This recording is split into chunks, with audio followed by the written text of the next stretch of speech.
amount of viewers now, up to 33. Thank you guys again for joining us on this lovely evening, Friday afternoon. I'm sure there's Saturday at other places. Saturday in the morning. Okay, so I guess we're going to just say lovely time since we have viewers from all over. Perfect. Thank you guys again for joining us. We're going to start the video today. And we have Peter Catani, of course, with us. Coming off a pretty good performance at Otakon. Why don't you go over that before we actually? It's not a good performance. That's pretty good. I mean, you know how I am about eighth. You had to face your kryptonite. He's been covering my kryptonite. I'm so mad about it too. It was just a dice roll. Like that's really determined the mirror match for us. Like we play tested enough to know that like first place, the first person to go first won. So when we sat down, I wanted to roll to see who rolls first. That's how important that dice roll was for me. Marcel was like, nah, just threw the dice and got 11. I'm like, why? And then whatever, game 3 happened. Game 2, I lucked out. He messed up and it let me win next turn. Game 3, I felt like I could have got it. I was like, I got this. Saw as much as I dug through the deck. Man, why are you on the phone? Telling me my deep story. I need to vibrate my phone. Oh, I understand. That's important. Whatever. I was digging through the deck for super combos. Couldn't grab. At the last attack, I grabbed the one super combo I saw the whole game. I'm like, this is enough. And he was 60, like, 1, 2, 3. And he shows 3. I'm like, why, bro? And then whatever. He lived by one super combo. That's what happened. If I had another one, it would have been perfect. He's Mr. Clean for a reason. Mr. Clean. So it was a fun time though. You had fun though, right? Otakon was cool. Otakon was a blast. Meeting everyone was great and stuff. It's just I wanted to place a little higher. It's kind of my thing. It happens. We got Richmond coming up. You are defending champion of Richmond, so that is true. That is very true. I'm gonna see everyone there, and I'm gonna try to take something different. I'm really, really, really, really trying to make something different, and it's so difficult. We're gonna try. We're gonna try very, very hard. We got some pretty cool ideas already brewing. We're gonna start posting some lists on Patreon. See what's up. People must know. Yeah, people must know what we're thinking right now, so we want to make sure that you guys are involved. The Patreon was the Friday before the event, because me and Marcel made this deck on Friday, was the energy removal deck, and the same list we talked about on that video was the same list we took. Sideboard, we never know what we're doing. We literally threw a sideboard. Our sideboard was horrible. It's like we didn't play a sideboard. But the deck itself, card for card, that's what we took for what we posted on Patreon. So that was a big deal. That was nice. I want to let people know. So if I go a little bit Patreon, more transparent, if we go against Patreon, they already know my list. So it's like, okay, cool. Speaking of Patrons, our Patreon won the whole thing. So that was fantastic. Shout out to Corbin, I believe his name was, from Team Wise Guys. I think he solidified his spot on Wise Guys. I think he got recruited right after that win. So shout out to him. Now he has a team to bounce back ideas with. He, of course, has us to bounce back ideas with. That's what all our patrons really do. We've been really active this morning talking about the SS3 errata, and I figured, hey, let's go and not just talk about it with those guys, but let's talk about it with the local community and see exactly what they want. So that's what the idea for this video came out. And without further ado, we're going to get to it. As you can see, we're on the Dragon Ball Super Card Game website here, and they released a brand new article today concerning Son Goku, SS3 leader, and the legendary Flute. Now, legendary Flute, of course, all of you guys know, was one of the main targets and one of the main cards that many people were just like directing any type of negative experience with the game, which I feel like the format's not as bad as Mecha, right? Yeah, I think we could agree that there's no way that this was like culminated in something as bad as Mecha. It was just like everybody was forced into the same leader, which is not necessarily a bad thing. Yeah, same color and leader. Same color. There's a difference. Yeah, because blue was just legendary Flute was specified for blue, right? So you had to play SS3 or you had to play Erdogan. So. Or Trunks, even though no one sees it. Yeah. Trunks or Vegeta. I mean, Vegeta's decent. I think it's decent enough. Yeah. So, that's such a great mechanic. So it was just something that made it very linear. So they decided to make a decision here on Goku. Even though they saw the Otakon deck list and stuff like that, they decided to make a decision on SS3 and taking it off the watch list. So the watch list, for those of you who don't know, is Bandai's way of putting, I guess, giving notice to the community and being like, hey, we kind of get it. They just wanted to put an article, in my opinion, but it's cool. It's cool. I don't like their watch list. It's do something or don't do something. It's simple as that. So watch list, I think the only other card on the watch list right now, as it still stands, is Chain Attack Trunks.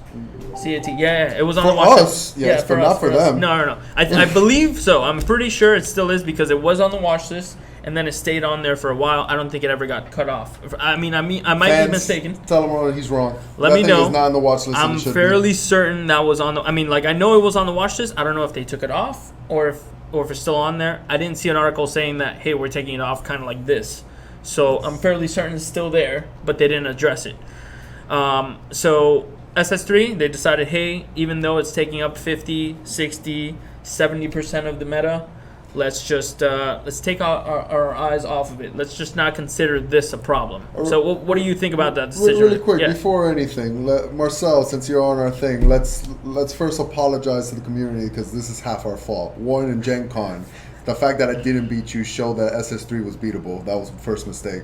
Second was that Otakon, we made a deck that beat SS3, so it's like, oh, okay, there's an answer. Two good players are beating it, so it's fine. But I guess they didn't watch top 4 when Marcel lost to the same deck we were trying to beat. So it just shows SS3 is strong. The last 3, 4, what was it? Otakon, Gen Con, and the ARG Invitational, all of them were won by Red Blue. Every single event has been won by Red Blue, and there's a reason for that. It's not just SS3 itself, but a bigger problem card. For some reason, they're not watching over. And it's the card you're saying. It's Chain Attack. Zeno is the problem, but Chain Attack is what brings out Zeno. So I bring out Chain Attack as a higher tier of needs to be errata to only GT cards to come out of it. But yeah, they fixed Bobbity because what it could do with Chain Attack. Chain Attack's the problem, not any other card that it brings out. But yeah, that's just my thought. Marcel, this is you and me. We made a mistake. I agree. I think I think you agree to our fault? No. I agree that Chain Attack Trunks is something that should be eroded to maybe like 10k or lower or something like that. Something. It's bringing out way too strong cards. The fact that Zeno is too strong. Because it does limit, future design too. Obviously, everybody knows that. But yeah, the reason why Red Blue is so dominant is because no deck can keep up. Green Blue is an incredible deck, but loses to Zeno. Automatically loses Zeno because your whole setup is gone, and you can't recover the way they do. Zeno is the biggest problem. The whole Flute thing, that's cute. I liked it. I'm like, oh, okay, cool, less aggro. SS3, yeah, you're right. It probably doesn't need a hit. But Zeno, that's the only card I'm crying out for. Okay, so fact-checked myself, and yeah, Chain Attack was never on the watch list, but they had acknowledged this as a problem. I'm going to pull it up right here. Errata 2 with the mind-controlling Bobbity. They realized that Chain Attack was able to bring out Bobbity, and Bobbity was able to Bobbity into Bobbity into They're Bobbity. Seeing the male dominant of what's so good, but they're not paying attention to the female. That's the queen pin right there. Yeah, that's the one making everything a problem. He left Bobbity on sixes, and then went to Zeno. Like Bobbity's not, like Bobbity for 6, I don't think is yeah, if it was 6 red and stuff, even if he stayed on that, if nothing brought it out cheaply, it's still dominant. It was incredible. It has to be 6 red, so now it's like no way to be played. But Chain Attack was the reason why it shined. And what is Zeno doing? Shines because Chain Attack. Yep. That guy is just, he's unfair. So, them not touching SS3, I don't think it's too much of a problem. Yeah, like I said, I think if they hit Chain Attack eventually before Nats, sometime before Nats, which is possible because I think this errata doesn't take place until September, like a month from now, September 21st, I believe. So if they make any decision between now and September on Chain Attack Trunks, then we don't have to deal with it for Nationals, which I think would be the most ideal scenario. Please. And another reason I'm going to blame Marcel for this too, because he won Gen Con with a deck that didn't main Zeno Trunks and stuff, and it's like, God, Marcel, why didn't you not think about it? You have to try to help me eradicate these things. But now that Vegito's out, it's like, okay, there's a card that literally shuts down aggro hard, but Zeno is still a problem. If literally Zeno or Chain Attack got errated, decks would look so different. Or I think aggro wouldn't be what aggro is today. It's Chain Attack that makes everything a problem. Yeah, it's a problem because both aggro and mid-range both utilize the Chain Attack route. But the Flute route, right, wasn't really a big thing in SS3. It was annoying, but not a big thing. But Flute was a huge part of the aggro. So I think by hitting Chain Attack, you hit both those decks instead of just hitting one, which I feel like this next change right here ended up doing, right? So the first time ever in Bandai history that they go for Dragon Ball Super that they actually limit a card. So we've seen erratas, and we haven't seen bannings, and we haven't seen limitations or restrictions until now. Now we got a restriction/limitation. You could only play one copy of the Legendary Flute in your deck. So whether you put it in the main board or you put it in the sideboard, I think it'll be a mainstay copy. I think it's safe to say that this will be a staple, like Upstart Goblin in Yu-Gi-Oh! I think this will be the 100% staple. Like no matter deck that whatever deck you play, it's 40. Yeah, 49 cards plus Flute in any blue deck. I think that's safe to say. But so they're restricting it to 1 first time they do this. That means for the future, hey, they might do this. They might limit cards to 2. They might limit cards. I mean, 3 seems kind of pointless, but you can put 2 cards to 2. You can put cards to 1, and can they ban cards? I don't know. We haven't seen the ability from Bandai to ban a card yet. So do you think that this means for the future that they will end up banning a card? I don't know. I'm not a big fan of this one per deck kind of thing. I wish they just errated it. If they made it a cost of 1, it kind of made it a little bit better. The whole draw, an extra draw, what you bounce was kind of ridiculous. If you bounce your own card, you shouldn't draw. If you bounce your opponent, they should draw. That's how I saw it. That card should have just been errated. The fact that it's 1 makes it super awkward, and the way you said it, it's an Upstart Goblin for decks now. For anyone playing blue, it's literally an auto-include. Oh, I'm definitely going to play this. And it's the max C in the deck. You draw, you're like, oh, perfect. I got this card. And you're happy with it. I don't know, man. I'm not too happy. At the same time, being at 1 is not even a big deal. Look at Danny Hype at the ARG. He's playing 2. He was only playing 2. Yeah. So he cuts 1. Now he has more room for a second Champa. You know, something like that. This one thing is not going to be too much change for the Goku. Maybe aggro, sure, but aggro's doing what it's doing already. It's still aggroing. Now they don't have the Flute, so they need to draw another Goku lineage card. But other than that, it's still Goku's lineage is a built-in. Yeah, no, Flute, that was a Flute deck. Like Flute and Goku lineage, what Bardock and Goten all offered, the Flute was such a huge package for them, and they lost a little bit of it, but I still think that deck is really, really good. Yeah, I don't think you'll see it to cards like Bardock and stuff like that. I don't think they'll ever touch cards like that because they're not. I mean, it inflicts a life, you know. Yeah. The same thing when Khalifa came out, everyone's like, "Oh my God, this taking your own life is so broken. It's too good." But you got to understand that it is a negative side to it too. Obviously, you only have X amount of life, so. But it's a good card, but you got to be playing yellow. You got to see it on turn 1. You got to, after you play it, it's really nothing. It's a 10K to your opponent's 15K, whatever. It's funny. You bring up that deck, and it's like, I remember when everyone complained about Shugesh, and we haven't heard nothing about Shugesh. Even though everyone tries to side in that card, no one is playing Shugesh, guys. Yeah. That's wild. There's a lot of new things. That's what I like about this banning because you got to understand that SS3 is not really an issue, right? It's a slow deck. It's not. I think aggro is more of a problem because you don't get to play the game. Mm-hmm. You die on turn 1 or 2. Like it's so crazy. Like at first when I was trying to make like U7 and then the Hurdigarn deck was out, I couldn't beat that deck. There was no way. I can main deck full power energy. I can do all this cute stuff, but at the end of the day, aggro is gonna 90% win that matchup, and there's gonna be that god draw. There's gonna be that flute draw, right, where you're just like 1-drop flute, 1-drop flute, 1-drop flute, and it's just like super devastating. And then not only does flute net you a card, it fuels your graveyard, and then you die by a scientist food like 99% of the time. So I feel like aggro was a little bit more of the problem, right? Not SS3, but yeah, you're right. Chain attack is still something that really hinders SS3. It hinders any deck that's trying to do what any card game you want to do, right? Gain advantage, build a board state, etc., etc. I want to SS3 a little bit hit only because, not that I think he's broken, but only because I want to try different leaders. Every time I make a deck, I'm like, SS3 is just better, period. And that's the case. It lets me be diverse on seeing other blue leaders. Maybe Black Goku, because it's like, oh, this ramp thing will be really good. But SS3 is kind of like just a dominant blue leader. And then I'm not an aggro player, but I see how Hirudegarn's good.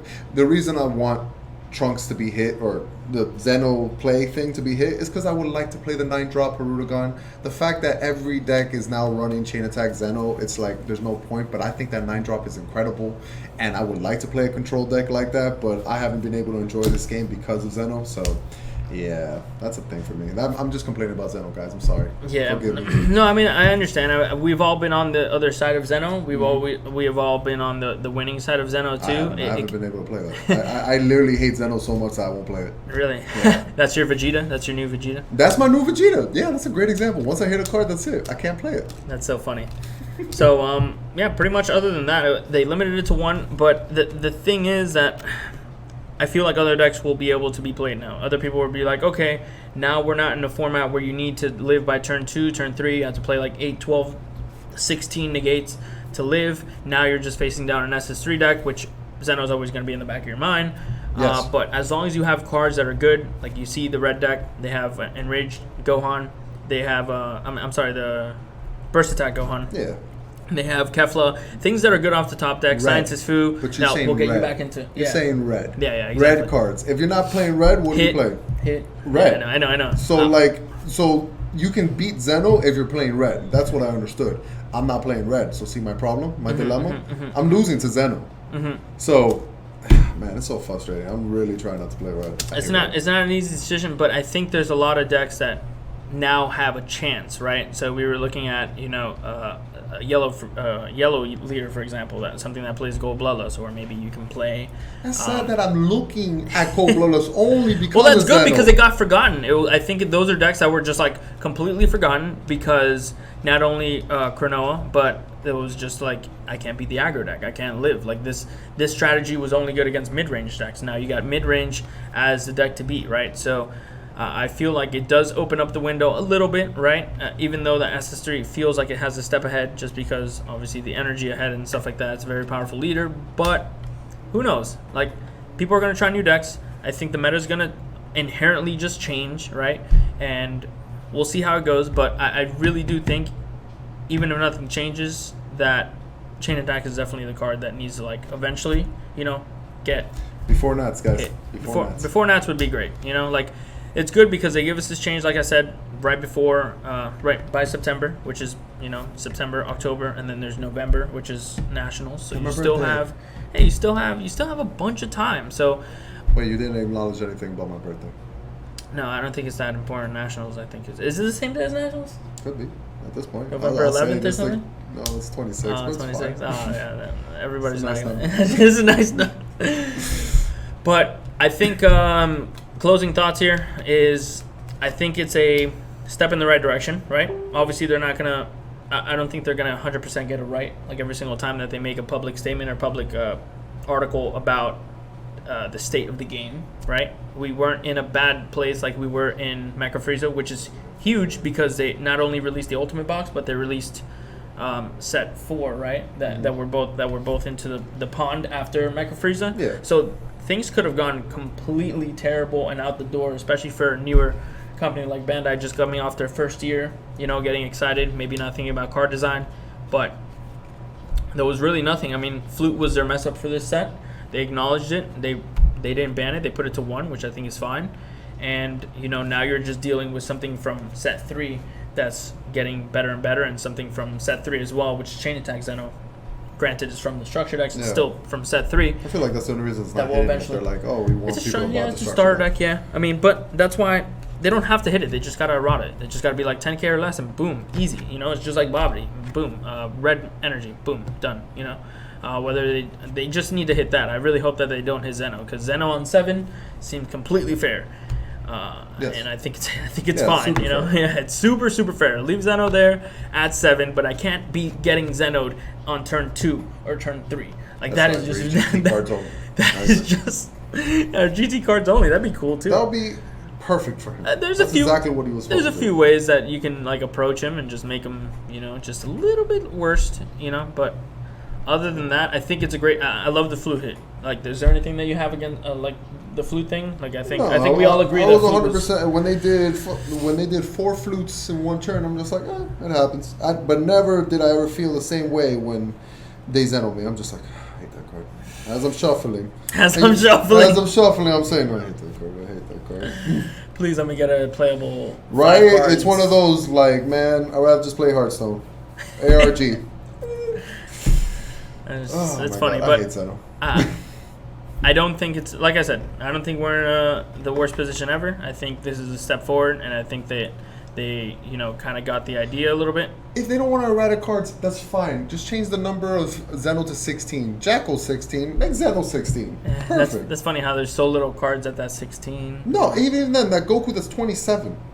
There's a Goku that's 27 Oh, yeah, power. the abrupt breakthrough. Give Zeno some stupid number where it's like, oh, okay, cool. Don't make him 20k because fine, he's not that strong. Well, he's actually the strongest, but whatever. Just give him a number and boom, fix. It doesn't even have to change any card text letter, just a number. And cool, it's like, oh, you can't bring it out with Chain Attack. And I'm done, I'm happy. As long as it's gone, I can play decks like this. This is what I want to play. Yeah, I want to play that. I mean, I played it at Gen Con. It was great until I saw Zeno, and then I was just like, damn. Yeah, you opened really good, so I'm not going to even write that off.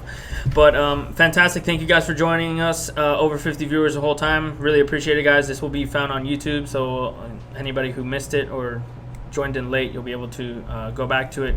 But exciting events coming up. Let's talk about it. We got Richmond, September 9th. And then we got in September, end of September, we got Atlanta, 28th, 29th or something like that. It's Saturday. And then rounding it off, we got October 27th in Orlando, the home state. Is it 27th, really? Yeah, 27th. Oh, that's horrible. It's like Halloween weekend. That's my father's birthday. Oh, really? Oh, man. That's going to be some devastating news. Oh, we know what we're doing. But you guys should go to Orlando for sure, because if, like, worst comes to worst, if the event doesn't go well, then you know what? We all go to Disney. Halloween Horror Nights. That's always a prop. Yeah, and I'm a Disney guy. Yeah, there's a bunch of Disney stuff. There's Universal. There's like so many things to do in Orlando. So perfect vacation. Thank you guys so much again. Till next time, we're out. Out.